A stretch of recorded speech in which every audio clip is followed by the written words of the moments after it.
Hello दोस्तों, स्वागत है आपका मेरे यूट्यूब चैनल परीक्षा प्लान में। आज की वीडियो में पैट एग्जाम के इतिहास विषय के सिंधु घाटी सभ्यता टॉपिक को पढ़ेंगे। टॉपिक वाइज अध्ययन करेंगे। इतिहास के सिलेबस को आप उठाएंगे तो उसमें पहला टॉपिक देखेंगे सिंधु घाटी सभ्यता, और डेली एक एक टॉपिक को खत्म करेंगे। तो चलिए आज सिंधु घाटी सभ्यता के बारे में जानते हैं। सिंधु घाटी सभ्यता भारत का इतिहास सिंधु घाटी सभ्यता से प्रारंभ होता है, जिसे हम हड़प्पा सभ्यता के नाम से भी जानते हैं। इनमें अंतर नहीं है, दोनों एक ही सभ्यताएं हैं। हड़प्पा सभ्यता के नाम से ही सिंधु घाटी सभ्यता को जाना जाता है। यह सभ्यता लगभग 2500 ईस्वी पूर्व दक्षिण एशिया के पश्चिमी भाग में फैली हुई थी, जो वर्तमान में पाकिस्तान तथा पश्चिमी भारत के नाम से जाना जाता है। कितने ईस्वी पूर्व? 2500 ईस्वी पूर्व। सिंधु घाटी सभ्यता को अन्य नाम से हम हड़प्पा सभ्यता के नाम से भी जानते हैं। आगे देखते हैं। सिंधु घाटी सभ्यता मिस्र, मेसोपोटामिया, भारत और चीन की 4 सबसे बड़ी प्राचीन नगरीय सभ्यताओं से भी अधिक उन्नत थी। बहुत ही उन्नत थी ये। सन 1920 में भारतीय पुरातत्व विभाग द्वारा किए गए सिंधु घाटी के उत्खनन से प्राप्त अवशेषों से हड़प्पा तथा मोहनजोदड़ो जैसे 2 प्राचीन नगरों की खोज हुई। कब हुई? 1920 में, जब पुरातत्व विभाग द्वारा सिंधु घाटी का उत्खनन किया गया तो उसमें 2 शहरों की खोज हुई, नगरों की, हड़प्पा और मोहनजोदड़ो। भारतीय पुरातत्व विभाग के तत्कालीन डायरेक्टर जनरल जॉन मार्शल ने सन 1924 में सिंधु घाटी में एक नई सभ्यता, तो इनका नाम याद रखना है। तत्कालीन डायरेक्टर थे ये जनरल जॉन मार्शल, और इन्होंने 1924 में सिंधु घाटी में एक नई सभ्यता की खोज की घोषणा की थी। सिंधु घाटी सभ्यता के चरण देख लेते हैं। प्रारंभिक हड़प्पाई सभ्यता 3300 ईसा पूर्व से 2600 ईसा पूर्व। परिपक्व हड़प्पाई सभ्यता 2600 ईसा पूर्व से 1900 ईसा पूर्व, और उत्तर हड़प्पाई सभ्यता 1900 ईसा पूर्व से 1300 ईसा पूर्व तक। प्रारंभिक हड़प्पाई चरण हाकरा चरण से संबंधित है, जिसे घग्गर हाकरा नदी घाटी में चिन्हित किया गया। इस चरण की विशेषताएं एक केंद्रीय इकाई का होना तथा बढ़ते हुए नगरीय गुण थे। व्यापारिक क्षेत्र विकसित हो चुका था। खेती के साक्ष्य भी मिले हैं। उस समय मटर, तिल, खजूर, रुई आदि की खेती होती थी। इनको याद रखना है, किसी किसी खेती होती थी मटर की, तिल की, खजूर की और रुई की, जिसे कपास कहते हैं। इन सब की खेती होती थी तब उस समय में। कोट दीजी नामक स्थान परिपक्व हड़प्पाई सभ्यता के चरण को प्रदर्शित करता है। कौन सा स्थान? कोट दीजी नामक स्थान। हड़प्पाई लिपि का प्रथम उदाहरण लगभग 3000 ईसा पूर्व के समय का मिलता है। परिपक्व हड़प्पाई सभ्यता के आने तक प्रारंभिक हड़प्पाई सभ्यता बड़े बड़े नगरीय केंद्रों में परिवर्तित हो चुकी थी, जैसे हड़प्पा और मोहनजोदड़ो वर्तमान पाकिस्तान में, तथा लोथल जो कि वर्तमान में भारत के गुजरात राज्य में स्थित है। तो इसमें सिर्फ इतना याद रखना है कि जो लोथल है वो वर्तमान में किस राज्य में है? तो गुजरात में है, ये याद रखना है। हड़प्पा और मोहनजोदड़ो ये कहाँ पर है? वर्तमान में पाकिस्तान में है। इतने ही चीज़ों को इसमें याद रखना है, ज़्यादा नहीं। ये शहरी पूछे जाते हैं कि ये वर्तमान में कहाँ पर हैं, तो इनको याद रखना है। सिंधु घाटी सभ्यता के क्रमिक पतन का आरंभ 1800 ईसा पूर्व से माना जाता है। 1700 ईसा पूर्व तक आते आते हड़प्पा सभ्यता के कई शहर समाप्त हो चुके थे। कुछ पुरातात्विक आंकड़ों के अनुसार उत्तर हड़प्पा काल का अंतिम समय 1000 ईसा पूर्व से 900 ईसा पूर्व तक बताया गया है। अब कृषि देख लेते हैं। इसमें से इम्पोर्टेंट है, पूछा जाता है। हड़प्पाई गांव मुख्यतः प्लावन मैदानों के पास स्थित थे, जो पर्याप्त मात्रा में अनाज का उत्पादन करते थे। गेहूं, जौ, सरसों, तिल, मसूर आदि का उत्पादन होता था। कितनी विकसित थी वो सभ्यता! ये सब उत्पादन होता था उस समय। गेहूं का, जौ का, सरसों का, तिल का, मसूर का। गुजरात के कुछ स्थानों से बाजरा उत्पादन के संकेत भी मिले हैं।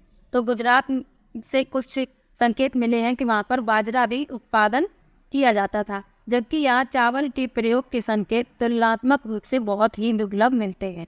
मतलब चावल यानी धान की खेती नहीं होती थी, ये संकेत नहीं मिले हैं। लेकिन इनके संकेत मिले हैं गेहूं, जौ, सरसों, तिल, मसूर आदि का उत्पादन उस समय होता था और बाजरा के भी संकेत मिले हैं।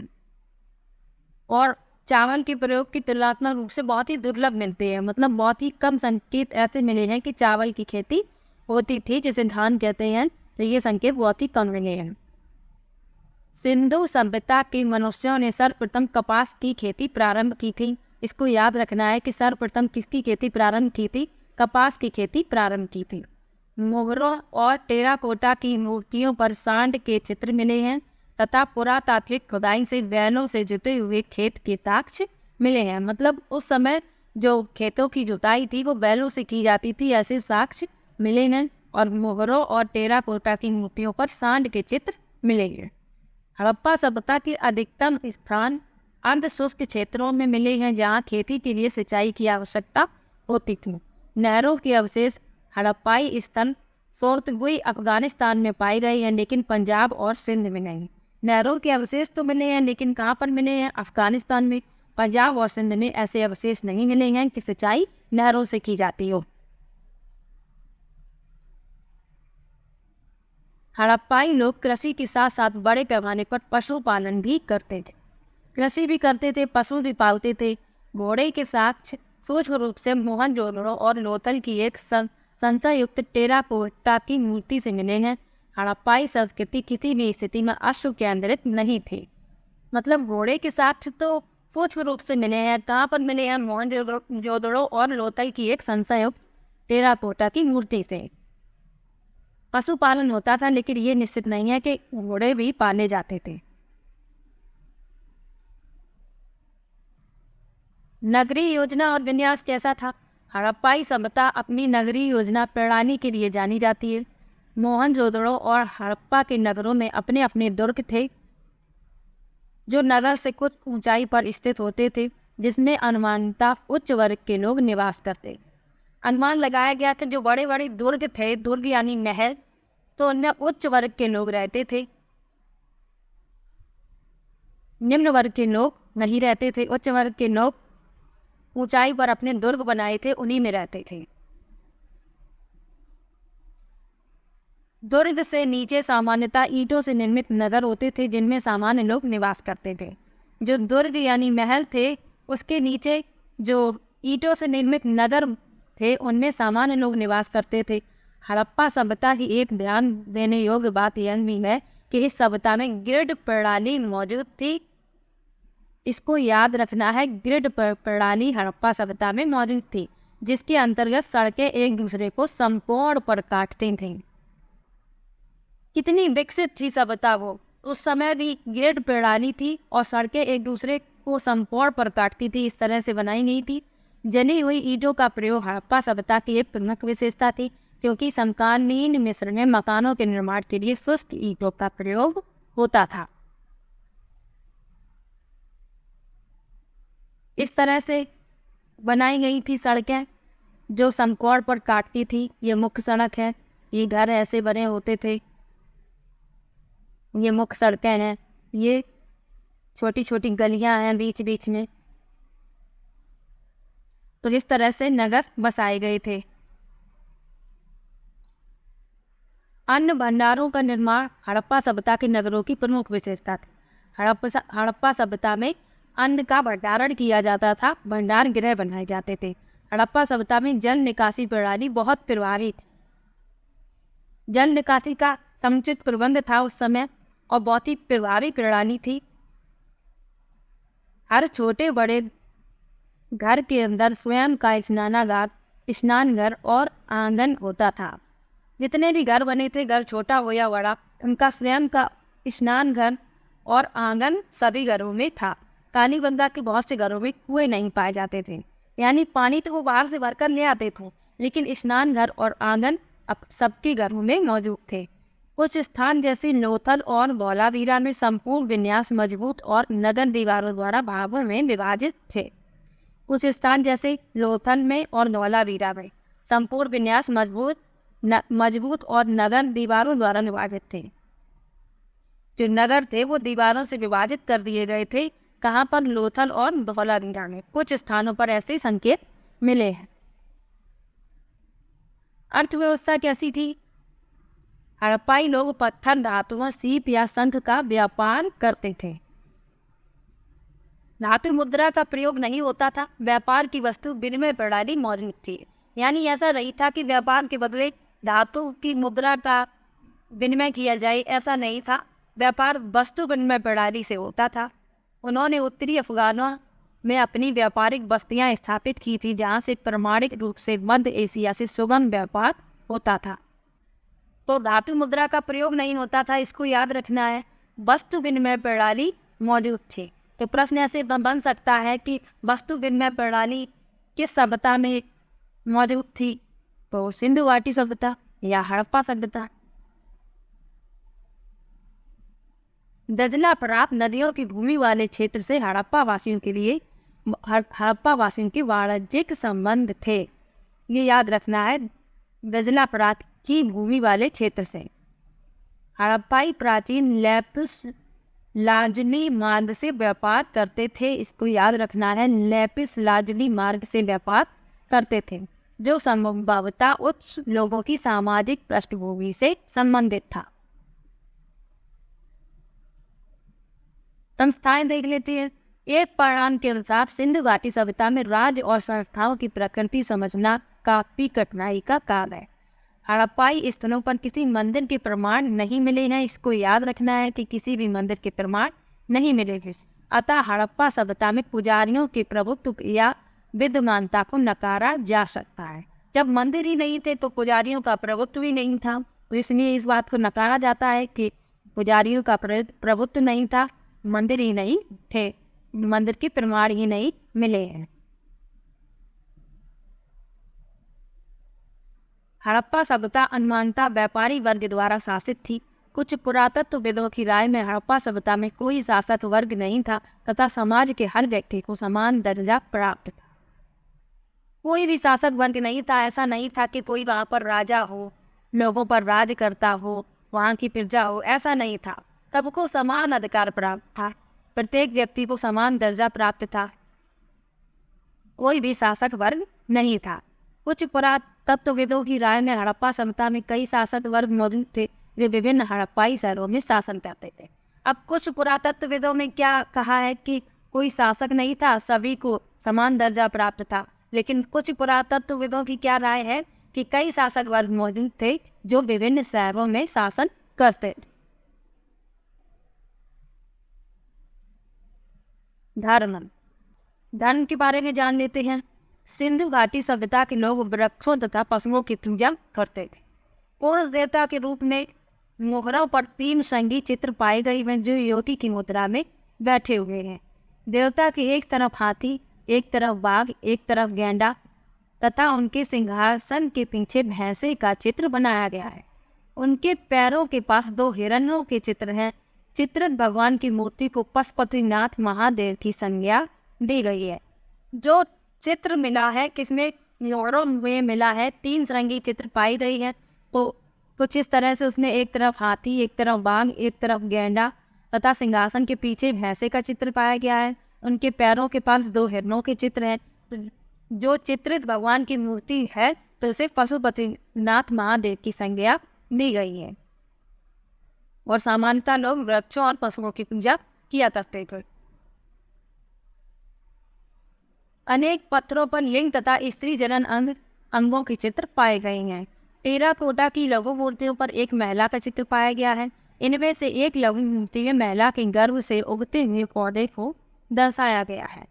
हड़प्पाई पृथ्वी को उर्वरता की देवी मानते थे और पृथ्वी की पूजा उसी तरह करते थे जिस प्रकार मिस्र के लोग नील नदी की पूजा देवी के रूप में करते थे। जो हड़प्पाई लोग थे वो पृथ्वी को देवी मानते थे और उनकी पृथ्वी की पूजा करते थे। किस प्रकार से पूजा करते थे? जिस प्रकार मिस्र के लोग नील नदी की पूजा करते थे, उसी प्रकार से हड़प्पाई लोग पृथ्वी की पूजा किया करते थे।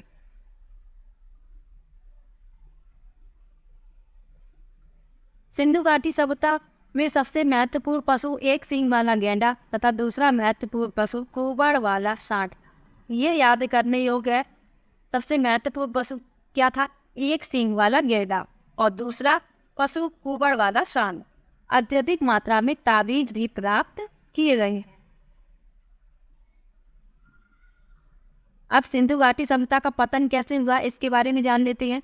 सिंधु घाटी सभ्यता का लगभग 1800 ईसा पूर्व में पतन हो गया था, परंतु उसके पतन के कारण अभी भी विवादित है।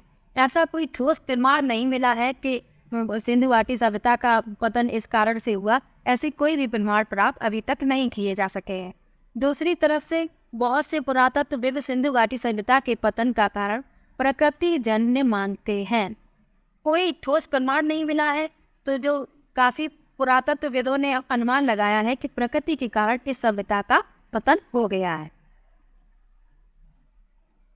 प्राकृतिक कारण भूगर्भीय और जलवायु संबंधी हो सकते हैं। यह भी कहा जाता है कि सिंधु घाटी सभ्यता के क्षेत्र में अत्यधिक विवर्तन की विक्षोभों की उत्पत्ति हुई, जिसके कारण अत्यधिक मात्रा में भूकंपों की उत्पत्ति हुई। यह एक सिद्धांत यह कहता है कि इंडो यूरोपियन जनजातियों जैसे आर्यों ने सिंधु घाटी सभ्यता पर आक्रमण किया था, उसे हरा दिया। ये अनुमान लगाए गए हैं कि इन कारणों से सिंधु घाटी सभ्यता का पतन हो गया। हड़प्पा सभ्यता की महत्वपूर्ण स्थल जान लेते हैं। हड़प्पा, इनकी खोज दयाराम साहनी ने की। कब की? 1921 में की। अवस्थिति कहाँ पर है? पाकिस्तान के पंजाब प्रांत में मोंटगोमरी जिले में रावी नदी के तट पर स्थित है। महत्वपूर्ण खोज क्या है? मनुष्य के शरीर की बलुआ पत्थर की बनी मूर्तियां, अन्नागार और बैलगाड़ी। तो इसको याद रखना है। और भी है इसमें स्थल। मोहनजोदड़ो, जिसे मृतकों का टीला कहते हैं, ये याद रखना है। ये पूछा जाता है कभी कभी कि मृतकों का टीला किसे कहते हैं, तो मोहनजोदड़ो को कहते हैं। इनकी खोज किसने की? राखल दास बनर्जी ने की 1922 में। स्थित अवस्थिति कहाँ पर है इसकी? पाकिस्तान के पंजाब प्रांत के लरकाना जिले में सिंधु नदी के तट पर स्थित है। इसमें प्राप्ति किसकी हुई है? विशाल स्नानागार, अन्नागार, कांस की नर्तकी की मूर्ति, पशुपति महादेव की मूर्ति, दाढ़ी वाले मनुष्य की पत्थर की मूर्ति और बुने हुए कपड़े। सुतकांगे डोर, इसकी खोज स्टीन ने की। कब की? 1929 में की। ये अवस्थिति इसकी कहाँ पर है? पाकिस्तान के दक्षिण पश्चिमी राज्य बलूचिस्तान में दास्त नदी के किनारे पर स्थित है। हड़प्पा और बेबीलोन के बीच व्यापारिक केंद्र का केंद्र बिंदु था ये यहाँ पर खोजा गया। चंद्रगुड़ो, एनजी मजुमदार ने 1931 में इसकी खोज की। सिंधु नदी के तट पर सिंध प्रांत में स्थित है ये। तो इसमें क्या मिला है? मन के बनाने की दुकानें, बिन्नी का पीछा करते हुए कुत्ते के पदचिन्ह। आमरी कहाँ पर है? इसकी खोज एनजी मजुमदार ने की 1935 में की। ये सिंधु नदी के तट पर अवस्थित है। हिरण के साक्ष्य मिले हैं। कालीबंगन की खोज घोष ने 1953 में की। राजस्थान में घग्गर नदी के किनारे पर अवस्थित है। अग्नि वेदिकाएं, ऊंट की हड्डियां और लकड़ी का हल इसमें मिला है। खोज लोथल की खोज आर राव ने की 1953 में। गुजरात में कैम्बे की कड़ी के नजदीक मोगवा नदी के किनारे पर स्थित है। मानव निर्मित बंदरगाह, गोदीवाड़ा, चावल की भूसी, अग्नि वेदिकाएं और शतरंज का खेत इसमें प्राप्त हुए हैं। इनके अवशेष मिलेंगे यहाँ पर। सुरकोतदा, ये इनकी खोज जेपी जोशी ने 1964 में की। ये गुजरात में स्थित है। घोड़े की हड्डियाँ और मनके मिलेंगे यहाँ। बनावली आर.एस. विष्ट ने 1974 में खोज की। हरियाणा के हिसार जिले में स्थित है। मनके जो हड़प्पा पूर्व और हड़प्पा संस्कृतियों के साक्ष्य में रही। धौलावीरा, इसकी खोज आर.एस. विष्ट ने 1985 में की। गुजरात में कच्छ के रण में स्थित है। जल निकासी प्रबंधन और जलकुंड के अवशेष यहाँ पर मिलेंगे। तो इसमें सबसे ज़्यादा ये इम्पोर्टेंट है, लोथल को याद रखना है कि वर्तमान में कहाँ पर है? गुजरात में है। और मोहनजोदड़ो को याद रखना है, पाकिस्तान के पंजाब प्रांत के लरकाना जिले। और मृतकों का टीला कहते हैं इसे। और हड़प्पा को याद रखना है। इन्हीं में से पूछा जाता है। तो ये सिंधु घाटी सभ्यता का टॉपिक ख़त्म किया है आज। वीडियो कैसा लगा कमेंट बॉक्स में ज़रूर बताइएगा। वीडियो को लाइक और चैनल को सब्सक्राइब करना मत भूलिएगा। इतिहास के डेली एक टॉपिक को ख़त्म करेंगे। कल एक नया टॉपिक लेके आएंगे, वैदिक संस्कृति। अगला टॉपिक है इतिहास का, उसके बारे में जानेंगे। तो वीडियो को लाइक और सब्सक्राइब चैनल को जरूर कीजिएगा। Thank you.